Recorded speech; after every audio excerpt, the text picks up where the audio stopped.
Estamos aqui para dar voz ao povo, em defesa dos cidadãos, pela dignidade humana. Todos temos deveres, mas também todos temos direitos. Será que existe justiça? Isto é o povo a falar. Olá, muito boa noite e bem-vindos a mais um Isto é o Povo a Falar. O meu nome é João Nuno Pinto e estamos mesmo à beirinha das legislativas de 2025. A verdade é que nem todas as propostas para a nossa sociedade e para o nosso país vão a votos, mas todas as propostas, de facto, devem ser ouvidas. Algumas delas verdadeiramente desafiantes, inovadoras, chamarão alguns, mas que utilizam muitas vezes a descrever o Estado e a função do Estado, alguns adjetivos que nos irão surpreender. É o caso do Partido Libertário, que vem representado pelo Presidente da Associação, Luís Pedro Gomes. Muito boa noite. E, obviamente, eu faço a introdução desta forma porque o partido não vai concorrer a estas legislativas, mas tanto eu como a audiência temos todo o interesse em conhecer qual é a visão que o libertário tem da sociedade e onde é que estão balizadas as grandes diferenças. Vamos lá ver, o Partido Libertário encara o Estado como uma organização criminosa. Se pensarmos um bocadinho qual é a origem do Estado, foi quase como aquele... É o bandido que veio para ficar. Portanto, se imaginarmos uns camponeses no vale, todos a trabalhar, e de repente surgem uns bandidos nas montanhas, olham para baixo e, como um bandido normal, chegam a assaltar e fogem. Isso é o normal de um bandido. De repente há um que diz, não, se calhar a gente melhor é ficar por aqui e vamos continuar a extorquir estes senhores, nunca mais sairemos daqui e vamos começar a viver deles. É o chamado bandido estacionário, é o que é o Estado. Isso é a origem do Estado. Obviamente que aquele que chega assalta e declara-se ao rei, os indivíduos que estão com ele provavelmente ficam duque, marqueses ou o que seja, e ficam permanentemente ali a extorquir a população. O que é que acontece? O maior drama desta entidade é que a população se revolte, porque um dia só exercer violência sobre essa população pode ser perigoso, normalmente são mais do que eles, e é preciso, então, doses industriais de propaganda. Ao longo da história surgiu ou que aquilo tinha uma origem divina, ou surgiu uma religião oficial do Estado, ou depois até tivemos o contrato social que ninguém assinou, que muitas vezes se menciona. Ninguém assinou esse contrato e hoje, modernamente, temos uma espécie de justificação científica do Estado, seja através de que só pode providenciar bens públicos, etc. Porque é que hoje estamos completamente nas mãos e temos hoje uma dimensão do Estado como nunca tivemos, provavelmente, na história da humanidade, não é? Ora bem, quando passarmos no tempo de uma monarquia absoluta, digamos, o dinheiro que era retirado às populações, que nós chamamos vulgarmente por impostos, que é um confisco de propriedade privada, passava diretamente para o bolso do monarca. Com a democracia, o que é que isso significa? Qual é a diferença? Enquanto que o monarca absoluto, aquilo é dele, aquilo é propriedade privada, ele tem muito mais parcimónia nos gastos públicos, na forma como confisca a população, porque sabe não só que aquilo depois vai passar para o filho e, portanto, ele tem que ter alguma parcimónia, não endividar-se excessivamente, tem algum cuidado com o património público e nunca se recordou de tributar mais os produtivos, porque se tributar mais os produtivos acaba por ter depois à frente recessões económicas, menos arrecadação fiscal, etc. Com o tema da democracia, há dois problemas. Qualquer um pode aceder a isto, ou tem a ilusão de poder aceder a viver à conta dos outros, e tem um drama que é, vai lá ficar pouco tempo, e não tem a garantia que vai lá ficar determinado tempo e, portanto, precisa de fazer o confisco o mais rapidamente possível e num espaço mais curto de tempo possível. Como é óbvio, isto cria dois problemas. É um drama de me manter no poder, porque o que é que hoje acontece? Nós temos uma parte da população que é absolutamente saqueada para uma população que praticamente se compra ao voto, que é hoje o que acontece com o nosso suposto Estado Social. O que acontece? Praticamente os 133 mil milhões hoje que o Estado português está a arrecadar à população, são 133 mil milhões, que dá mais ou menos como 12.500 euros por pessoa. Para a gente ter uma noção da violência hoje que isto atinge, significa que uma família de 4 pessoas é saqueada em 50 mil euros ao ano. Vamos imaginar que alguém apresentava um cheque e não havia nem IVAs, nem Segurança Social, nem IRS, nem IMIs, nem todas essas taxas, nem IVA. Tinha que entregar...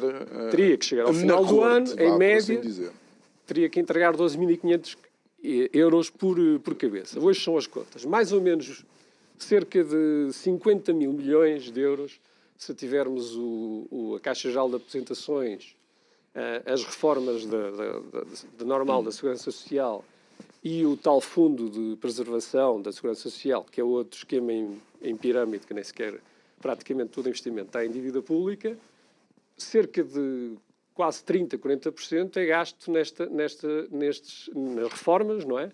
Em que basicamente se confisca a população ativa para se comprar o voto dos passivos. Ou seja, não existe qualquer porquinho, digamos que porque as pessoas hoje acreditam que aquilo é uma espécie de fiel depositário, quando não é nada, é um mero imposto, nem sequer é um esquema em pirâmide, porque um esquema em pirâmide pelo menos manda-nos um extrato bancário a dizer que está lá tanto e que a gente pode ir lá recolher o dinheiro. Exato. No caso da Segurança Social, nem sequer isso existe. O que existe é um confisco dos ativos para se pagar as reformas dos passivos. A história de que nem sequer um porquinho há é que se alguém, ou um de nós aqui, Deus queira que nunca aconteça, que venha a falecer, nenhum dos nossos que familiares... nunca aconteça, lamento imenso, mas vai acontecer. Vai acontecer, é? mas estou a dizer que se a gente, por acaso, tiver o azar de vir a falecer antes da suposta idade de reforma,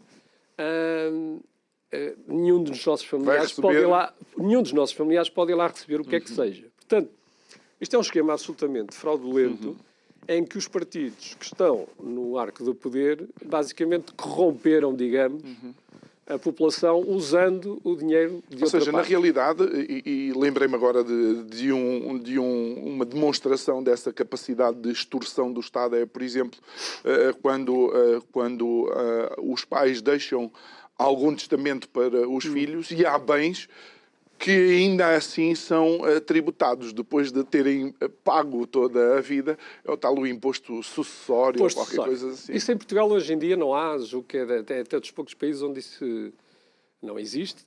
Mas está sempre aí. Está sempre à porta.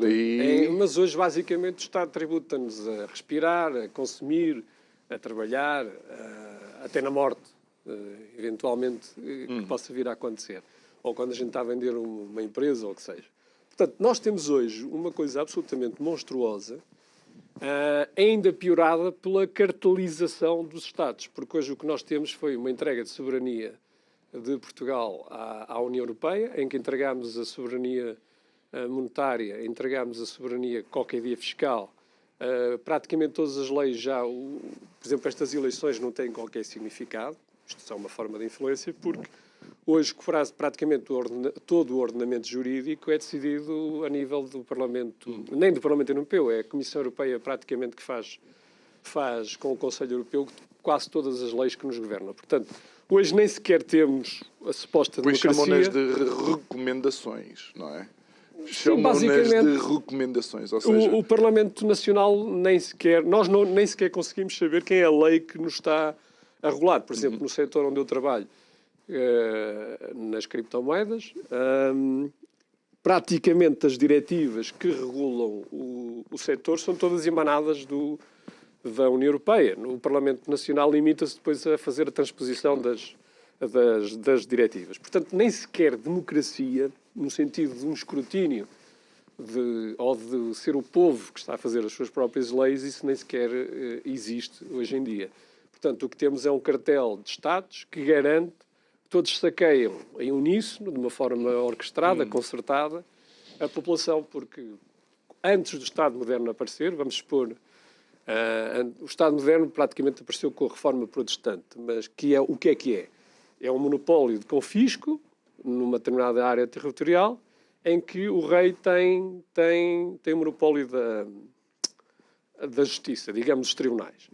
Era quase como se eu estivesse aqui nesta sala e eu dissesse-lhe assim: olha, a partir de hoje, todos os litígios entre nós vão passar a ser decididos no meu tribunal e entre vocês, se vocês tiverem algum litígio comigo, também vai ser no meu tribunal. Portanto, isso é hoje o Estado moderno. Ou seja, quando há esta história da independência da justiça, não existe nada. São funcionários públicos debaixo da mesma digamos, janela ou chapéu de chuva, digamos. No caso da Idade Média, que é tão vilipendiada muitas vezes, havia diferentes jurisdições e não havia monopólio nem sequer dos tribunais. Hoje em dia, com o Estado moderno, praticamente está tudo cartelizado, em que não há sequer independência, são todos funcionários e eu nem sequer consigo utilizar um tribunal verdadeiramente independente do Estado. Eu, se tiver algum litígio com a autoridade tributária, é nos tribunais do Estado que eu tenho que decidir esse litígio. Portanto, imagine-se a independência que isto possa ter para um cidadão. O cidadão hoje em dia é praticamente um escravo que nasce com um número fiscal e passa toda a vida com a cenoura de que um dia o Estado vai tomar conta dele, vai ser confiscado toda a vida para um dia receber supostamente uma reforma que será paga por outros sacrificados que vêm atrás dele. E que, segundo as últimas contas, será só 40% do último vencimento. Sim, mas isso eu acho que isso é uma forma de criar um drama nas populações, porque aquilo nunca irá à falência. Enquanto existir população para assaltar, nunca irá. Isso é outro esquema. Porque um esquema em pirâmide implica que eu dê-lhe um extrato. Que haja sempre novos e também novos participantes. Não Aliás, eu acho que esta invasão de terceiro mundo, que não tem outro nome, que agora tivemos recentemente, não é mais, há aí umas fábulas, que é uma substituição e grandes teorias da conspiração, não é mais nada do que... sangue novo? Sim, é mais gente que precisamos e que venha para nos salvar, porque eles sabem que este sistema está absolutamente falido. Ou seja, as pessoas estão arruinadas logo à partida quando chegam ao mercado de trabalho. Não é por acaso que os jovens portugueses põem-se a andar à primeira oportunidade.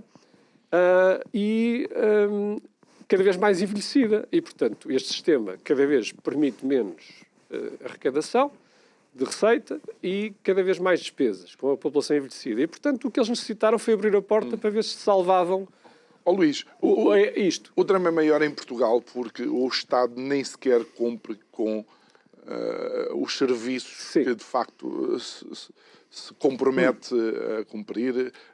Ou seja, é daqueles que rouba e ao não fazer nada o drama é maior. João, vamos falar uma coisa. Isto é a mesma coisa. O que hoje temos do suposto Estado Social seria o mesmo que eu assaltasse e depois dissesse: olha, com o dinheiro que te acabei de extorquir, vou-te dar um hospital fantástico. Alguém acha que isto irá correr bem? Eu vou só pôr um exemplo. Há duas, não sei se sabes qual é os dois bens essenciais a um sem-abrigo. Serviços. Não sei se tens ideia do que é o mais fundamental para ele. É comida e roupa. Não é por acaso que esses setores são absolutamente acessíveis à população. São bens absolutamente essenciais. E são acessíveis. E são acessíveis porquê? Porque não há praticamente, há sempre todo intervencionismo, mas são setores com muito pouca regulação, muito fácil entrada, com poucos obstáculos à entrada, altamente concorrencial, super fragmentado, o que permite que qualquer pessoa, mesmo miserável, consiga possuir esses serviços. Agora vamos supor que vamos aplicar esse modelo da saúde ou da educação, que são setores, e eu depois já explico mais à frente porque é que o Estado não quer tirar a mão disso, são setores, vamos aplicar esse modelo centralizado e planeado à alimentação. Portanto, neste caso, como alguém se lembraria que temos que assegurar à população a alimentação. Ainda nem sequer lembrou disso porque o capitalismo já resolveu esse problema. Mas vamos supor que alguém iluminado diz: vamos fazer aqui um modelo para a alimentação. Portanto, teríamos que fazer cantinas, não sei quantas, públicas, em Lisboa, Porto, nas capitais de distrito, se calhar nas povoações. Portanto, ficaria uma entidade, se calhar aqui um Ministério em Lisboa, que controlava e fazia a contratação pública, contrataria o cozinheiro, o empregado de mesa, alguém fazia as compras centralmente da carne, da comida, do arroz. Podemos imaginar como é que isto vai acabar. Vai acabar numa roubalheira colossal e provavelmente com toda a chapada e com senhas de racionamento. Já houve casos de corrupção em cantinas, em cantinas militares, por exemplo. Pronto. Portanto, acabaria com escassez, porque o suposto grátis, não é? Em que não há o preço para o consumidor final, o suposto grátis, não é? Iria não só inundar essas cantinas e acabaria com escassez e com senhas de racionamento. Portanto, para as pessoas pensarem que essa coisa de que se não fosse o Estado não teríamos educação aos pobres, não podiam aceder a essa educação aos hospitais, é uma falácia absoluta que foi criada porque, lá está, voltando ao drama que eu expliquei do tal bandido estacionário. O drama dele é ser retirado em democracia do poder, portanto, perder o chamado pote, não é? Dos 133 mil milhões em Portugal. São 133 mil milhões de euros em Portugal. Portanto, isso só vai ser garantido se eu perpetuar-me no poder. E, portanto, para me perpetuar no poder, eu tenho que dizer que sou indispensável, que toda a gente precisa de mim e que a sociedade seria incapaz de se governar se não fosse o Estado. Ou seja, há gente hoje em dia que entra quase em pânico se alguém lhes diz que vamos retirar o Estado, por exemplo, da educação ou da saúde. Eu defendo que esses ministérios, por exemplo, poderiam perfeitamente fechar e teríamos serviços. Pedro, nós nos últimos anos tivemos 2 exemplos de resiliência por parte das populações e de resposta com o Estado fora da situação. Certo. Primeiro, recentemente, no dia 28, quando foi o apagão, as pessoas foram encontrando soluções à medida do que era ou a necessidade mínima ou a necessidade urgente e absoluta. Portanto, eu não tenho qualquer tipo de problema que alguém tenha levado bidões de combustível. Sim, mas ninguém se responsabilizou. Pois, claro que não. Ou então, numa fase inicial da pandemia, em que os próprios portugueses reagiram, de uma forma sem necessitar, digamos, do paternalismo do Estado. Eu aí acho que houve, discordo contigo, acho que houve paternalismo, porque eu não preciso que o Estado me diga se há uma pandemia. Isso é uma coisa que entra pelos olhos adentro se eu for à rua e começar a ver populações ou pessoas a falecer, ou os meus amigos próximos com problemas. Não precisava que o Estado, eu acho que a pandemia foi uma espécie de terrorismo de Estado. A ação das pessoas não ficou dependente de o Estado, numa fase inicial, dizer o que é que elas tinham a fazer. Não, isso aí não, nunca. Mas foi praticar terrorismo de Estado sim, por parte do Estado. Sim, claro. E muitas decisões inconstitucionais que ainda estamos à espera que alguém... Lá está, o tribunal da mesma entidade que supostamente teria que ser independente. Olha, e porquê é que tu dizes que o Estado não quer tirar a mão de certos setores, como, por exemplo, a educação, e que é uma coisa que também está muito aqui na linha da frente dos temas destas legislativas? A educação hoje serve para indoutrinar as pessoas a aceitar, portanto, limitar ao máximo o pensamento crítico das pessoas e levá-las a fazer um aceitacionismo do que hoje acontece. Por exemplo, na minha área, eu formei-me em gestão, mas o curso é muito parecido a económicas e eu gosto bastante de economia. Nós hoje vamos à faculdade e aprendemos toda a teoria da justificação científica do Estado, os bens públicos, as externalidades, a necessidade de reguladores, etc. Portanto, a educação serve para indoutrinar, não é por acaso, e isso foi na Revolução Protestante, onde é que apareceu esse tema da escola pública, foi precisamente para indoutrinar as crianças a interpretar a Bíblia conforme as autoridades públicas, digamos. Já é a segunda vez que mencionas a Revolução Protestante. Mas isso leva-me a pensar que todos os outros sistemas que existiam antes, então eram sistemas que funcionavam, que eram sistemas perfeitos. Quando olhávamos, por exemplo, o xerife de Nottingham não andava a arrancar os impostos das pessoas. Ou, por exemplo, não existiam populações que, a par das cruzadas, que não eram propriamente protestantes, que eram taxadas acima daquilo que era necessário? Sim, vamos lá. Eu, no libertário, não defendo que o sistema antes era perfeito. É só porque é a segunda vez que mencionas e eu queria só O que eu estou a dizer é que hoje em dia, nós o que aprendemos na escola é que aquilo era um período de Idade das Trevas, não é? Também não é verdade. Que não é verdade, surgiram as maiores faculdades da história, surgiram nesse período, inclusive a teoria do Big Bang e a ciência foi desenvolvida na Idade Média. Muita da preparação intelectual e os modelos escolásticos foram feitos durante esse período. O que eu estou a dizer é que, em relação ao Estado moderno, havia coisas que existiam que fragmentavam o poder. Porquê é que a Europa teve um enorme sucesso no mundo? Praticamente, na altura do Renascimento, nós estávamos a anos-luz de qualquer parte do globo. Por uma razão muito importante. Primeiro, o cristianismo, porque tem valores que se aproximam mais do capitalismo. Portanto, por proteção de propriedade privada, a parcimónia nos gastos, não exibição de riqueza, porque só com poupança é que conseguimos criar civilização. Mas, muito importante, o poder estava fragmentado. Ou seja, havia uma espécie de mil Liechtensteins na Europa. E quando alguém sentia que o poder o estava a confiscar, agarrava nas malinhas e punha-se a andar para outro sítio. Okay. Pronto. E o que é que... Portanto, o poder estava fragmentado. E isso, a um libertário, é algo que lhe agrada. E, portanto, é por isso é que eu mencionei isso, porque quando surge a Revolução Protestante, antes, a autoridade do Papa, ou a autoridade da Igreja, era uma espécie de contrapoder ao Estado. Se formos aos países que sofreram a Reforma Protestante, o caso, por exemplo, da Suécia ou da Inglaterra, os países escandinavos, o próprio rei tornou-se chefe da Igreja. E, portanto, para além da autoridade espiritual, era a autoridade secular e, portanto, havia que indoutrinar as crianças. A escola pública surge em países protestantes, não surge em países católicos. Aliás, isso foi agora... Sim, mas porque o ensino em países católicos estava entregue à Igreja. Mas era não privado. Portanto... Mas se olharmos... Aliás, cá depois tivemos o Marquês do Pombal... Que foi uma desgraça. Que foi, de facto... Que foi uma desgraça. Eu sou altamente crítico, eu sei que te vai espantar.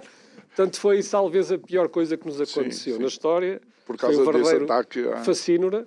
Só para termos uma ideia, e isso sai... Acho que é Busquets, não sei, é uma matemática, agora até teve o Marquês, nós só recuperamos... Portanto, todo o ensino secundário estava entregue a instituições, as escolas dos jesuítas. E depois tínhamos uma universidade, que era a única coisa que era do Estado, era a de Coimbra, e tínhamos a Universidade de Évora, que era dos jesuítas. Onde tivemos grandes professores, como o Luís de Molina, que é um dos escolásticos,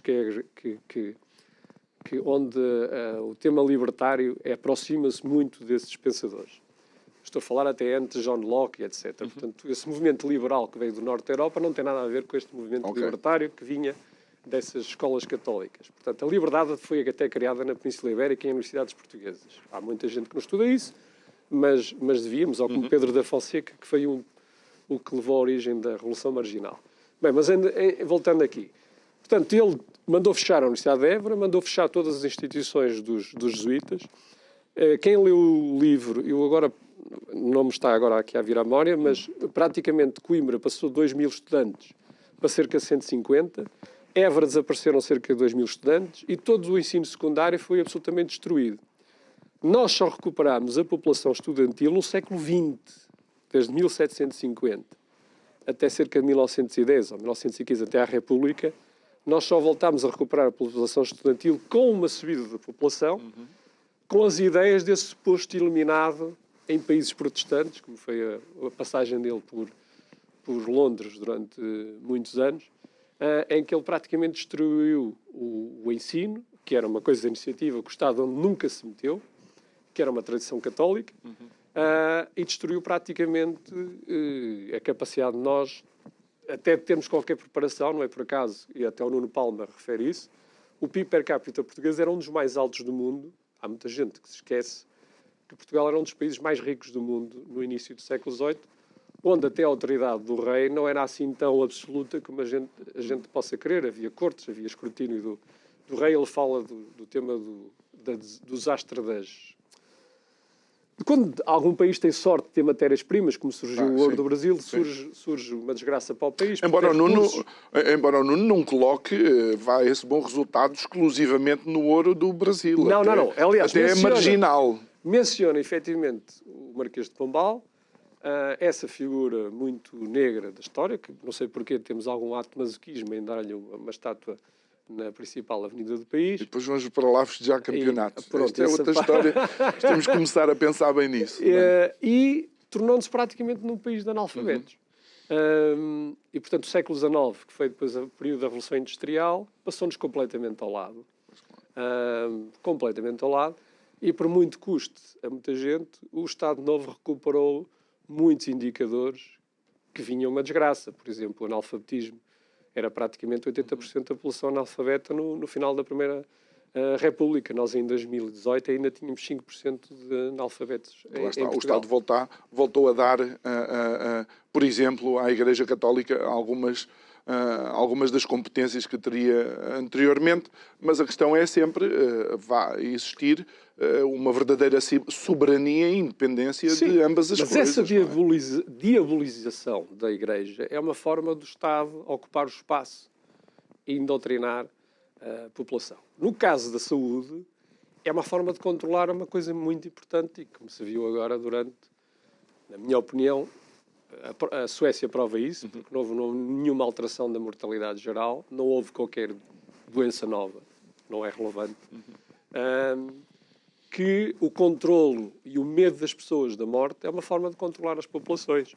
E, aliás, viu-se perfeitamente que foi facílimo controlar e destruir direitos das pessoas numa questão de dias, desde obrigar-nos a usar máscaras que não serviam rigorosamente para nada, impedir-nos de mover-nos de um concelho para o outro, destruir a educação das crianças, que ainda ninguém se questionou sobre isso, em que houve crianças que ficaram, e as mais pobres foram as mais prejudicadas com esse modelo, etc, etc. Muito bem. Olha, Luís, uma das vossas propostas que me surpreendeu foi o 50%. Assim que eu abri isto, vi aqui 50% de corte nos impostos e taxas, nas privatizações, barreiras regulatórias, 50% de aumento líquido. Como é que é possível fazer um corte de rendimentos de 50% e a máquina não parar? Cortes de rendimentos. Não, do Estado. Do Estado. Ok. Do Estado. Do Estado. Vamos lá ver. A única coisa aqui que se está a fazer é as populações têm direito ao fruto do seu trabalho a que fique retido no seu bolso. E, portanto, passam a poder contratar quem entenderem. Passam a poder contratar a escola e a educação. Aqui, quando se fala de 50%, e é um pouco ingrato, porque acho que tem que ser elaborado de outra forma, obviamente que nós o que defendemos é um programa como o Milei, por exemplo, está a aplicar na Argentina, de corte radical, porque digamos... Mas a Argentina estava noutro Estado, não é?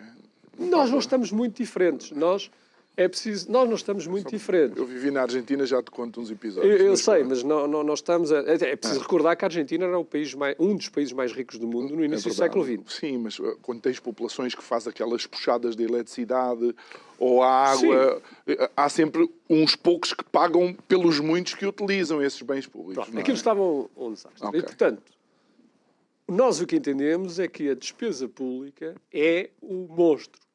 E é daí que vem até a forma de se criar a inflação. Por exemplo, podemos também falar nisso. A inflação foi criada durante a putativa pandemia através do Banco Central Europeu e dos bancos. Não surgiu, foram impressos 4 bilhões de euros, que são 12 zeros, durante esse período, e a inflação não surgiu do nada como nos andam a vender. Não foi nem da guerra da Ucrânia, nem foi do Sr. Putin, não foi de nada, foi de mais massa monetária que entrou no sistema e empobreceu-nos de forma generalizada. Mas estávamos a referir o tema da despesa pública. Sim. Para um Estado poder manter essa despesa pública, essa é que é a chantagem sobre a população. É dizer, estes senhores estão dependentes da despesa pública e, portanto, eu não posso parar de fazer este confisco à população. É uma pura chantagem sobre a população. Como agora, por exemplo, há notícias que nos dizem Se cortarmos o IRC, vamos ter que ter medidas de compensação.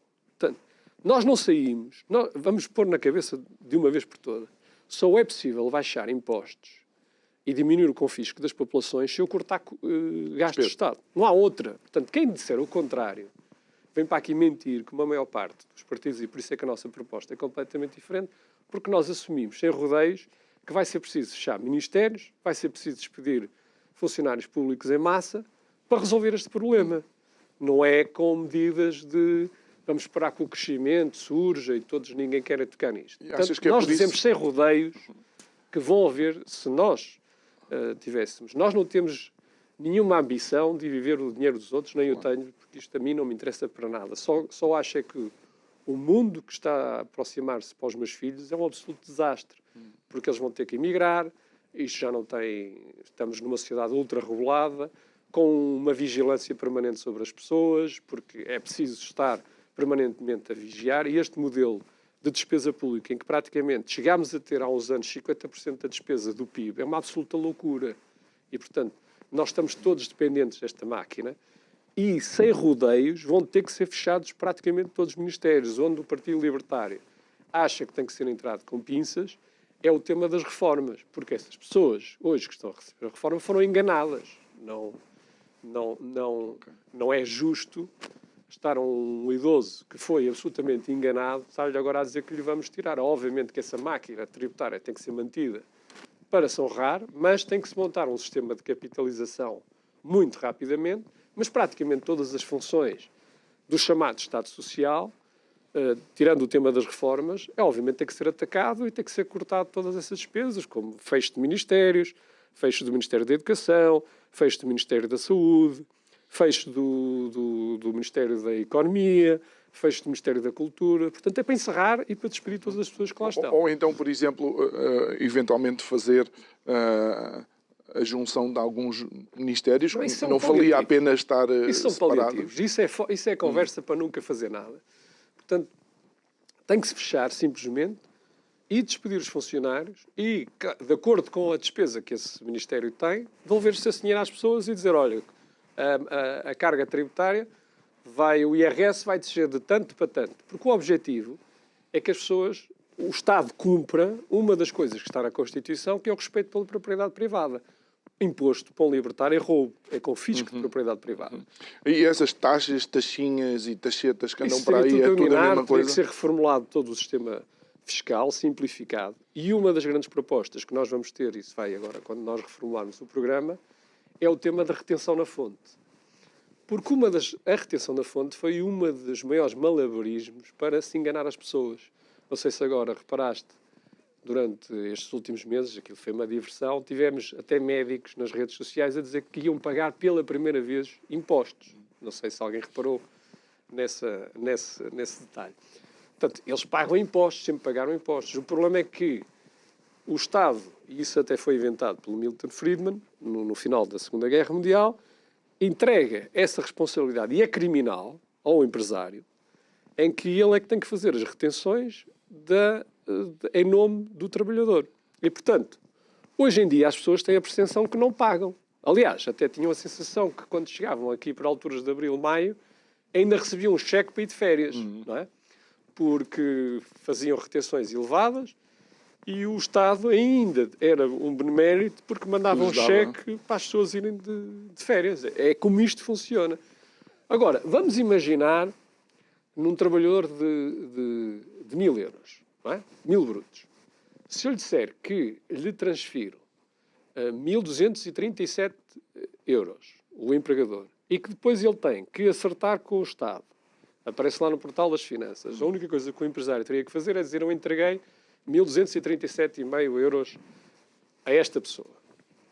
Portanto, o senhor agora tem que entregar 237,5 a título de segurança social do empregador, mais 110 a título de segurança social da sua parte, e por acaso que você recebe muito pouco, se calhar não tem IRS. Mas pronto, dê cá já 300 e tal euros para começar a conversa.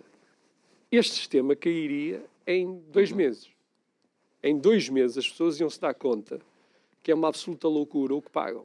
Achas que é por isso que muitos dos empresários e associações empresariais se bateram para que nos recibos de vencimento apareça tudo aquilo? Isso para mim não é suficiente, porque para um libertário só há dor se ele receber aquilo na conta e depois seja o fisco a ir buscar a conta.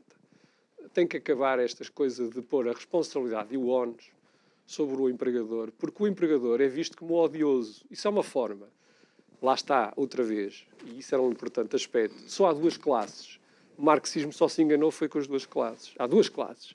Há aqueles que vivem à conta dos outros, que são os receptores líquidos de impostos, e aqueles que pagam impostos, que são os parasitados da sociedade. Essas são as únicas duas classes. E isso é uma forma de enganar, de estar permanentemente a tentar enganar as pessoas.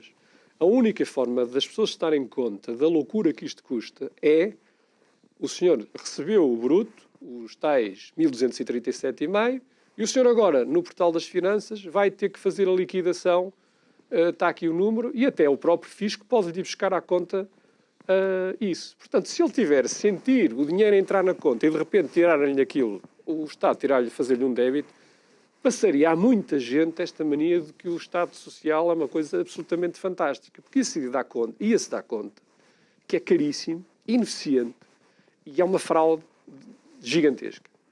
Ou seja, aquilo que vocês proporiam...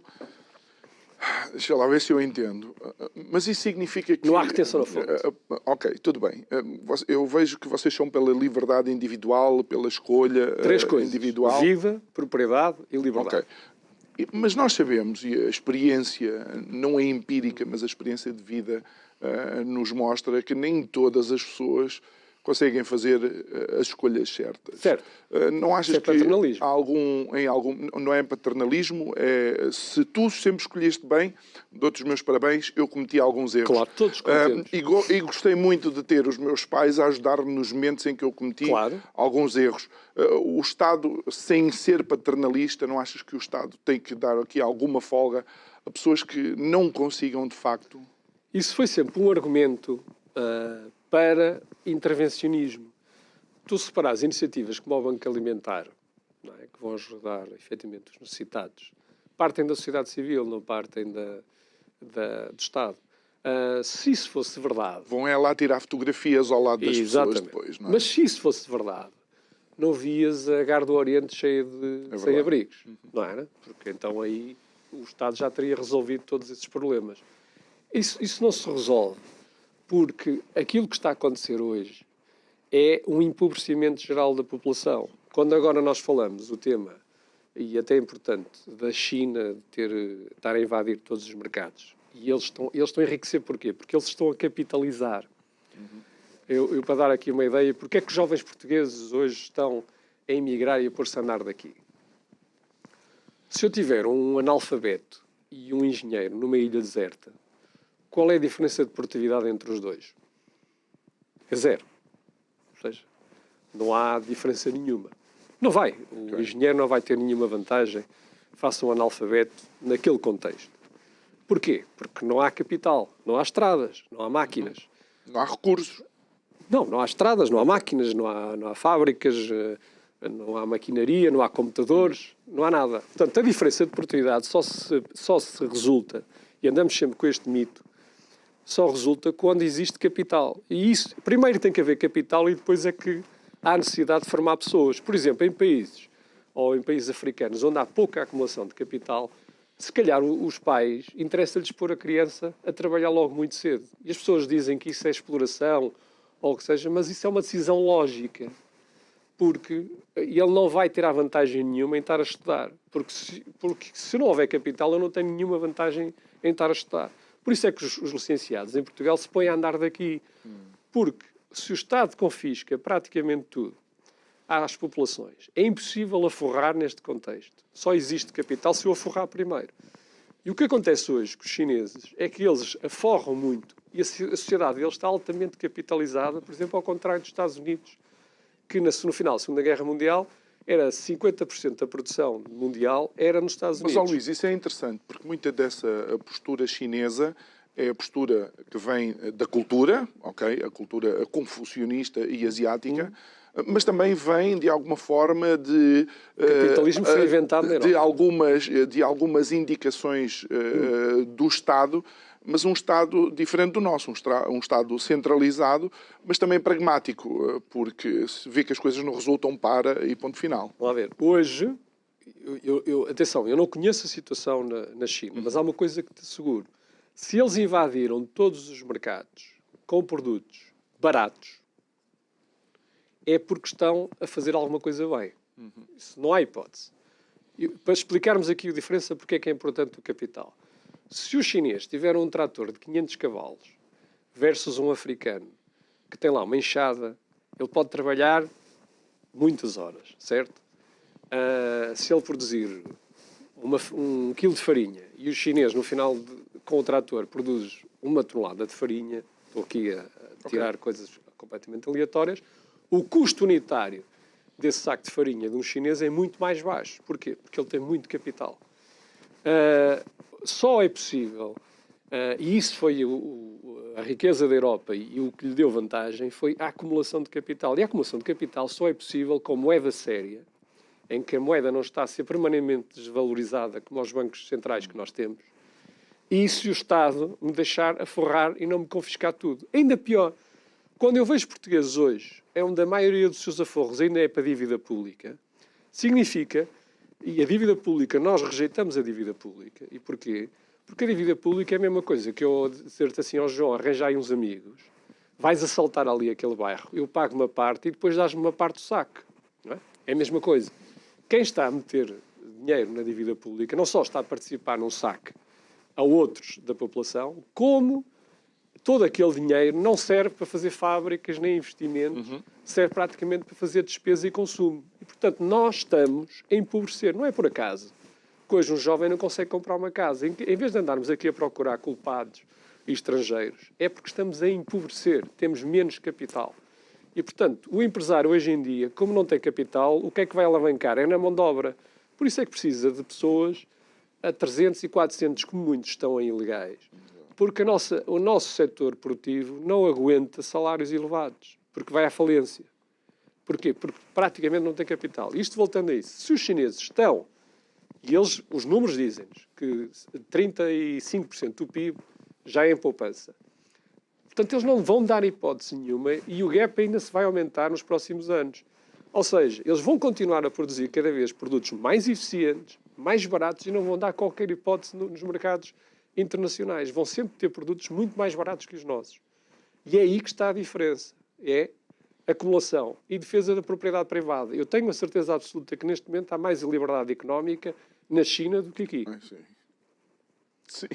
Há mais liberdade económica porque é inevitável. São os números. Sim. Eu não preciso sequer lá e ver. Os jovens chineses já estão a comprar marcas próprias e tudo, porque a China, inclusive, subiu um degrau e apostou também em produtos feitos na China, por chineses e para a China também em termos de qualidade. Aliás, nós vemos alguns dos grandes empresários que têm lá empresas dizer nós não estamos lá porque a mão de obra é barata. Não, já não vai ser barato. Esqueçam isso.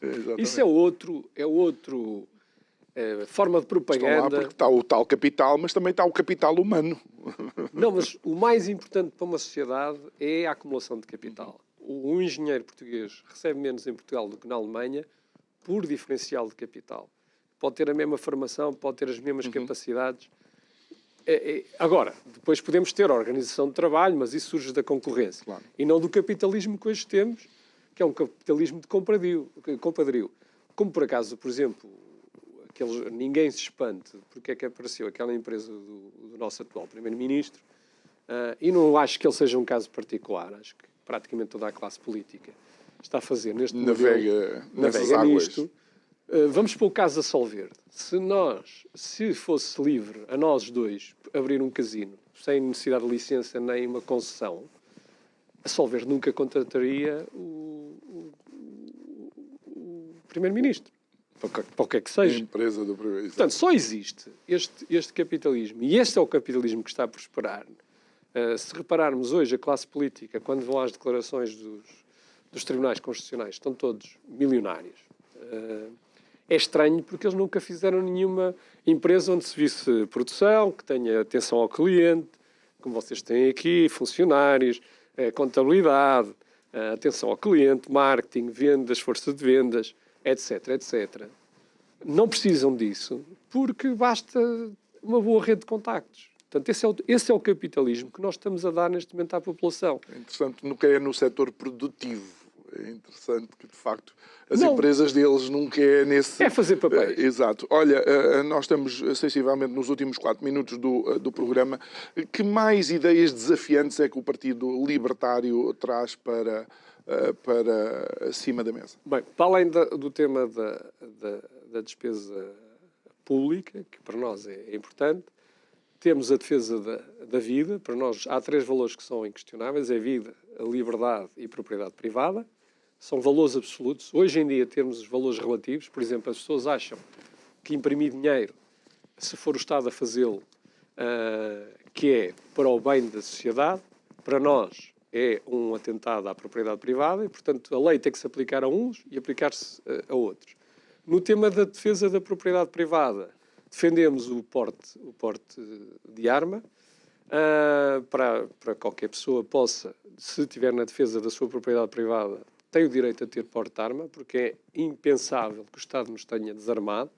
Aliás, essa história de que os Estados com mais armas são aqueles mais violentos, isso não é verdade, não há nenhuma correlação. Até posso dar exemplos da Suíça ou da Finlândia ou da própria Sérvia, onde têm índices de criminalidade semelhantes ao nosso e têm armas, há um porte de arma altíssimo. No caso da Sérvia, julgo que seja quase 40% da população tem armas. Os Estados Unidos é um caso excepcional, são 110% ou 115% de armas versus a população. Isso também, para nós, é inquestionável. É o tema da bandeira da retenção da fonte e dar liberdade às pessoas para tomarem as decisões sobre o seu dinheiro.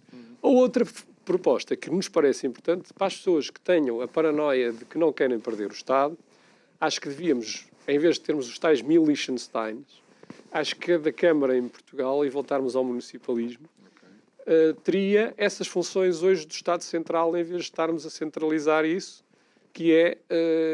teria uma própria tesouro, exatamente, o tesouro, a saúde, etc. E quem dissesse depois aquilo seria concorrencial e as pessoas entre os tais 300 como e tal a China faz com as diferentes províncias, não é? E então eles teriam que entrar em concorrência e é muito mais difícil fazer estes esquemas que hoje temos no Estado Central, porque eu vejo que o Presidente da Câmara está a viver bem, se há sinais exteriores de riqueza, há muito mais proximidade e controle sobre o poder do que isto, não tomando uma medida radical como nós queremos de eliminar completamente o Estado, mas a nossa ideia é que ele seja brutalmente reduzido na vida das pessoas. E fragmentado dentro do território nacional. E outro aspecto é que temos que colocar à questão o referendo às populações sobre a nossa presença na União Europeia, porque nós hoje em dia não podemos continuar a ter um Banco Central Europeu que está a destruir